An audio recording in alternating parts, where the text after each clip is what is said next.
কিন্তু একটা সময় সে যেন বদলে গেল। না, হয়তো পুরোপুরি না। কিন্তু আমার চোখে সে আগের মতো থাকলো না। একটা করে অভিমান জমে উঠল। সে বুঝল না। আমিও বললাম না। আমরা শুধু চুপ থাকলাম। আর একদিন হঠাৎ করে আমি ছেড়ে দিলাম সবকিছু। বললাম, "ভালো থেকো।" মনটা বলল না। ইগো বলল, "সে যদি তোমাকে ভালোবাসতো তাহলে এমন করতো না।"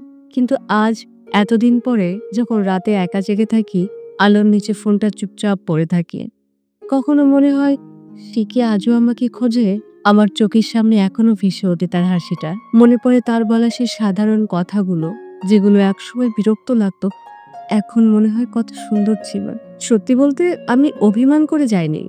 আমি কষ্ট পেয়ে পালিয়েছি। আর আজ আমি শান্তি খুঁজতে গিয়ে নিজেরই একটা বড় অংশ হারিয়ে ফেলেছি। আসলে ভালোবাসা মানে ভুল বোঝাবুঝি হবে না এমন না। ভালোবাসা মানে ভুল বোঝাবুঝি হলেও কেউ একজন থেকে যাবে, বোঝাবে, বাঁচিয়ে রাখবে। আমি সেটা পারিনি। আমার অভিমান জিতে গিয়েছিল আর সম্পর্কটা হেরে গিয়েছিল। কখনো যদি কারো পাশে থাকার সুযোগ পান, অভিমান নয়, বোঝান। কারণ চলে যাওয়া সহজ, ফিরে আসা নয়।